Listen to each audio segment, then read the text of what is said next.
ನಿರೀಕ್ಷೆ ಇದೆಯಾ ಸರ್ ಈ ಬಾರಿ? ನಿರೀಕ್ಷೆ ಇದೆ, ಜಿಲ್ಲೆಗೆ ಕೊಡಬೇಕಲ್ಲ ಪ್ರಾಧಾನ್ಯತೆ, ಕೊಡ್ತಾರೆ ಅಂತ ತಿಳ್ಕೊಂಡಿದ್ವಿ.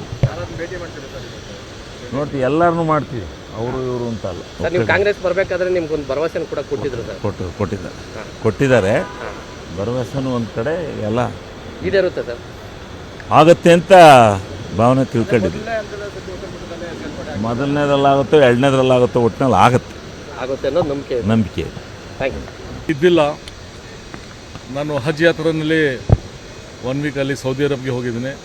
ನೈಟ್ ಬಂದಿನಿ, ಇವತ್ತು ದಿಲ್ಲಿ ಹೋಗ್ಲತ್ತೀನಿ. ಅಲ್ಲಿ ಹೋಗಿ ಎಲ್ಲ ಸೀನಿಯರ್ ಲೀಡರ್ಗೆ ಭೇಟಿ ಮಾಡಿ ಮತ್ತು ಆಮೇಲೆ ತಮಗೆ ಮಾತಾಡ್ತೇನೆ. ಮತ್ತೊಂದು ಬಾರಿ ಅವಕಾಶ ಸಿಗುತ್ತೆ ಅಂತ ಭರವಸೆ ಇದೆ. ಯಾಕಂದ್ರೆ ಭರವಸೆ ಮೇಲೆ ಎಲ್ಲ ನಾವು ಮುಂದೆ ಹೋಗ್ಬೇಕು. We try what hour best. ಈ ಬಾರಿ ಯಾವ ಖಾತೆ ಕೇಳೋದು?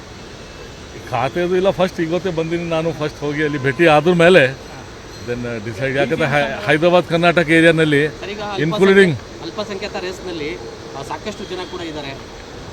ಇಲ್ಲ, Hyderabad Karnataka, Bombay Karnataka up to Bidar to Belgaum ತನ ಮೈನಾರಿಟಿ ಯಾರು ಇಲ್ಲ ಅಲ್ಲಿ. ಮೈನಾರಿಟಿ ಲೀಡರ್ಸ್ ಮತ್ತು 4 ಸಲ ನಾನು MLA ಆಗಿದ್ದೀನಿ. ಮತ್ತು ಮುಂದೆ ಎಲೆಕ್ಷನ್ ಇದೆ, ಆಫ್ಟರ್ 2 ಇಯರ್ಸ್ ಎಲೆಕ್ಷನ್ ಇದೆ. ಮತ್ತು MP ಎಲೆಕ್ಷನ್ನಲ್ಲಿ ನಾನು ತುಂಬ ಕೆಲಸ ಮಾಡಿ ನಮ್ಮ ಬೀದರ್ನಲ್ಲಿ ನಮ್ಮ ಸಾಗರ್ ಖಂಡ್ರೆ ಅವರಿಗೆ 1 ಲಕ್ಷಕ್ಕಿಂತ ಜಾಸ್ತಿ ಓಟ್ಲಿಂದ ನಾವು ಗೆಲ್ಲಿಸಿದೆವು. ಎಲ್ಲ ಮೈನಾರಿಟಿದು ಆಸೆ ನಿರೀಕ್ಷೆ ಏನಿದೆ ಅಂದರು, ಹೈದರಾಬಾದ್ ಕರ್ನಾಟಕ ಏರಿಯಾನಲ್ಲಿ ಮೈನಾರಿಟಿ ಒಬ್ಬರು ಇರಬೇಕು ಅಂತ. ಇಲ್ಲಾಂದರೂ ಮುಂದೆ ಎಲೆಕ್ಷನ್ನಲ್ಲಿ ತುಂಬ ನಿರಾಶೆ ಆಗಿಬಿಡ್ತಾರೆ, ತೊಂದರೆ ಆಗ್ತದೆ ನಮಗೆ. ಏನು ಬಾಯಿಲಿಂದ ನಾವು ಹೋಗಿ ಮುಂದೆ ಆಫ್ಟರ್ 2 ಇಯರ್ಸ್ ಏನಂತ ಕೇಳ್ಬೋದು. ನಾವು ಅವರಿಗೆ ಗ್ಯಾರಂಟಿ ಕೊಟ್ಟು 100% ಮೈನಾರಿಟಿ ಈ ಭಾಗ್ಯ ಹೈದರಾಬಾದ್ ಕರ್ನಾಟಕ ಏರಿಯಾ ಮತ್ತು ಬಾಂಬೆ ಕರ್ನಾಟಕ ಏರಿಯಾ ಇದು ಫುಲ್ ಭಾಗ್ಯ.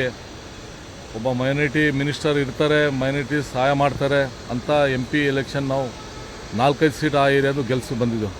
ಎಸ್ಪೆಷಲಿ ಬೀದರ್ದು ಇದೆಲ್ಲ ಪ್ರಾಮಿಸ್ ಮಾಡಿದ್ದಾರೆ. ಆವಾಗ ಈ ಪ್ರಾಮಿಸ್ ಮಾಡಿದ್ರ ಮೇಲೆ ಆ ಏರಿಯಾಗೆ ಭಾಗ್ಯ ಅವಕಾಶ ಮಾಡಬೇಕಾಗ್ತದೆ. ಸರ್ ಈಗ ಸಚಿವ ಸ್ಥಾನ ಈಗ ಮುಗಿದು ಮತ್ತೊಂದು ಸಲ ಏನಂತಂದರೆ ಇವರು ಬಿಟ್ಟು ಹೊಸಬರಿಗೆ ಆದ್ಯತೆ ಕೊಡಬೇಕು ಅನ್ನೋದು ಮಾತಿದೆ. ಅದು ಏನಾಗ್ತದೆ ಅಲ್ಲಿ ಹೋಗಿ ನೋಡಿದ್ರ ಮೇಲೆ ನಾನು ಇವತ್ತೇ ಗೊತ್ತಿದೆ. ನಾವು ಯಾರಿಗೆ ಭೇಟಿ ಮಾಡಿಲ್ಲ. ಈಗೆಲ್ಲ ಎಲೆಕ್ಷನ್ ಮೂಮೆಂಟಲ್ಲಿ ಏನು ಅಪಾರ್ಟ್ಮೆಂಟ್ ಇಲ್ಲ, ಡೈರೆಕ್ಟ್ ಹೋಗಿ ಭೇಟಿ ಆಗಬೇಕಾಗ್ತದೆ.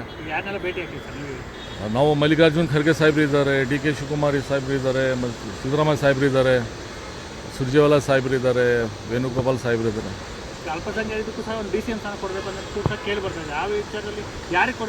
ಈ ಎಲ್ಲರಿಗೆ ಕೊಟ್ಟರ ಮೇಲೆ ಮೈನಾರಿಟಿ ಒಬ್ಬರಿಗೆ ಕೊಡಲೇಬೇಕು. ಎಲ್ಲರಿಗೆ ಈಕ್ವಾಲಿಟಿ ಮಾಡ್ತಾರೆ ಕಾಂಗ್ರೆಸ್ನಲ್ಲಿ, ಮೈನಾರಿಟಿಗೆ ಬಿಟ್ಟಿದ್ರು ಅದು ಇಲ್ಲ, ಯಾರಿಗೆ ಮಾಡಲಿ ಮೈನಾರಿಟಿಗೆ ಒಬ್ಬರಿಗೆ DCM ಕೊಡಲಿ ಅಂತ. ಹಾಂ, ಥ್ಯಾಂಕ್ ಯು.